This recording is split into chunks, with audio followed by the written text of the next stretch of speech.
শিক্ষামন্ত্রীর গাড়ি ভাঙচুর, পাল্টা ছাত্রকে শিক্ষামন্ত্রীর গাড়ি দিয়ে রক্তাক্ত হয়েছে পড়ুয়া। কি বলবেন?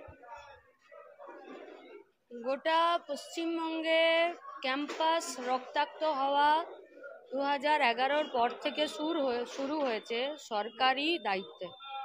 আজকেও তাই হলো।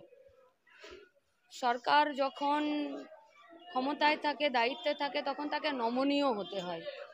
বিশেষ করে ছাত্রদের প্রতি তো হতেই হয়। তাকে আরো বেশি দায়িত্বশীল হতে হয়, তাকে মানবিক হতে হয়।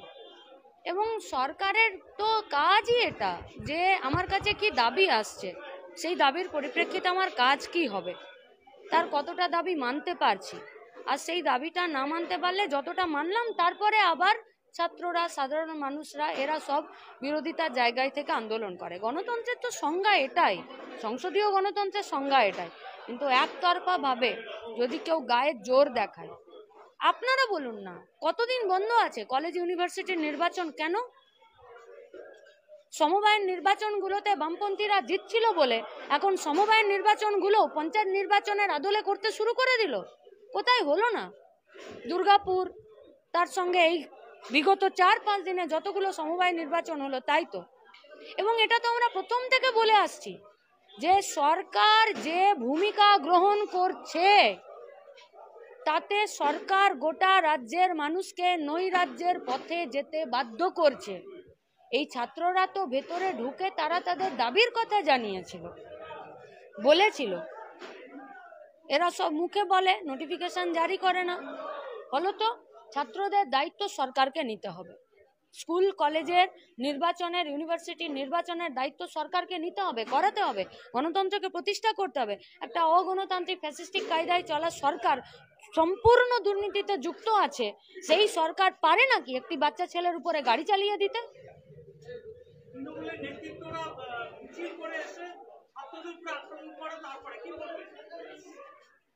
যে সরকার একটি বাচ্চা ছেলের উপরে গাড়ি চালিয়ে দিতে পারে, সেই সরকার অবরোধকারী তাদের উপরে এসে চড়াও হবে না, এটা তো কোথাও হয় না। আর এটা কি আজকে যাদবপুরের ক্ষেত্রে নতুন নাকি? গোটা পশ্চিমবঙ্গে বিগত 13 বছর ধরে তাই তো চলছে। যারাই আন্দোলন করছে, যদি তার কোনো রাজনৈতিক ছাপ সোকল্ড না থাকছে, তাহলে তাকে টাকা দিয়ে চুপ করানো, তাকে ভয় দেখানো, তাকে হুমকি দেওয়া, তাকে কেস কাভারি দেওয়া। আর যদি তার কাঁধে রাজনৈতিক ঝান্ডা থাকছে, বিশেষত যদি বামপন্থী হচ্ছে, তাহলে তো কেল্লা ফতে, দিয়ে দাও মামলা, দিয়ে দাও কেস, আর ভরে দাও জেলে, আর মারো, ধরো, খুন করে দাও। অরূপ বিশ্বাস বলেছে আগুন নিয়ে খেলবেন না, আর সায়নী ঘোষ বলেছে শান্ত পরিবেশকে অশান্ত করছে এতে ফেলছে। কি বলবেন?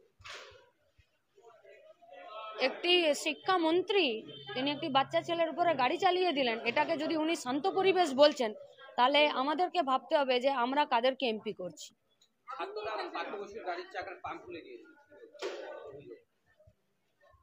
এটা কোনো অভিযোগ হলো? একটা সরকারের গাড়ি, তার চারিদিকে পুলিশ প্রশাসন, মিডিয়া কিলবিল করে তার চারিদিকে।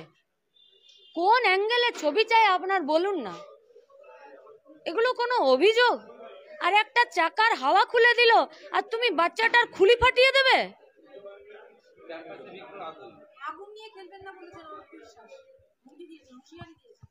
হ্যাঁ, আমরা তো দেখেছি পশ্চিমবঙ্গের বিভিন্ন জায়গায় বগটুইতেও তৃণমূলের আগুন নিয়ে খেলা দেখেছি আমরা।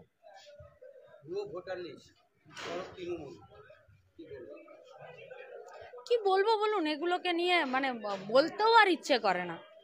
যারা দায়িত্বে আছে তারাই যদি বলে ভুয়ো ভোটার, তাহলে আর কোথায় যাবে?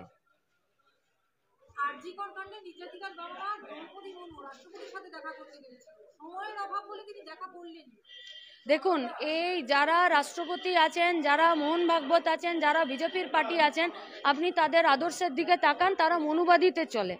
সেই মনুবাদীতে আপনার এবং আমার জায়গা হয় লেবার রুমে, নইলে কিচেন রুমে।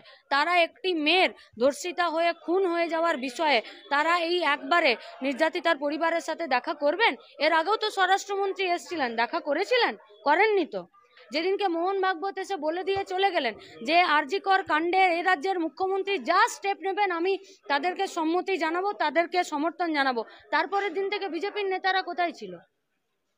ভাটপাড়া উৎসব এবং পানিহাটি এমএলএ কাপ উৎসব সামনে এই যে মাইক বাজে পুলিশ কোথায়?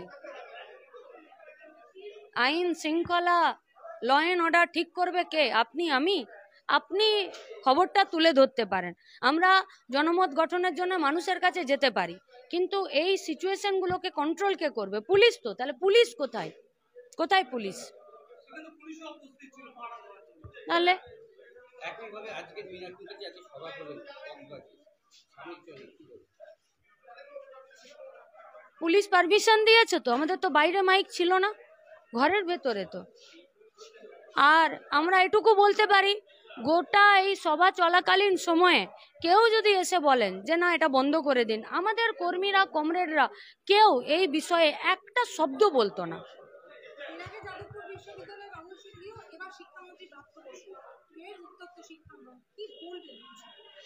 শিক্ষার জায়গাগুলো শিক্ষিত এবং শিক্ষার প্রসারের ঘটানোর জন্য, যেখানে দুর্নীতিগ্রস্তরা আসবে এবং অশিক্ষিতরা আসবে, ছাত্রছাত্রীরা তো তাদের প্রতিবাদ করবেই। ব্রাত্য বসুর কথা বলছেন, এই ব্রাত্য বসুর প্রতি ছাত্রদের তাদের কোনো নির্দিষ্ট দাবি থাকতে পারে নাকি? ব্রাত্য বসুর কথা বলছেন, সাধারণ যুবদের তার প্রতি কোনো বিক্ষোভ থাকতে পারে না, ক্ষোভ থাকতে পারে না, কিন্তু সেখানে তো যুবরা কেউ ছিল না। এই ব্রাত্য বসুই তো বলেছিলেন যে বেশ করেছে নিজের দলে চাকরি দিতে পারবে। আমরা বলছি বেশ করেছেন, আপনি এই লাইনটা বলেছেন, প্রকাশ্যে বলুন যে বেশ করেছি, আমার রাজনৈতিক দলের ছেলেপুলেদেরকে চাকরি দিয়েছি। আমরা বলছি তার আগে একটা শব্দ লাগিয়ে দিন, যোগ্যতার ভিত্তিতে স্বচ্ছতার সাথে দুর্নীতি মুক্ত হয়ে আমরা চাকরি দেব।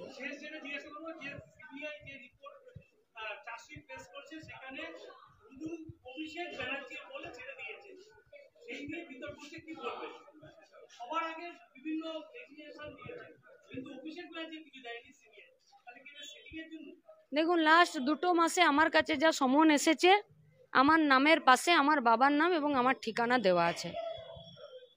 অভিষেক ব্যানার্জির সাথে তার কিসের সম্পর্ক যে তার বাবার নাম এবং তার ঠিকানা দিতে পারছে না, সেটা তো সিবিআইকে বলতে হবে। খুব ভালো প্রশ্ন করেছেন। আমরা বলবো অভিষেক ব্যানার্জিও এই বিষয়ে তার নিজস্ব শ্বেতপত্র বা নিজস্ব ক্ল্যারিফিকেশন বলুক। ওই সারাক্ষণ কাঁদুনি গাইলে হবে না যে আমি ওইদিকে যাব না, কেন আমার নাম বলছে, আমি ফাঁসিতে চলে যাব, সব বলে লাভ নেই।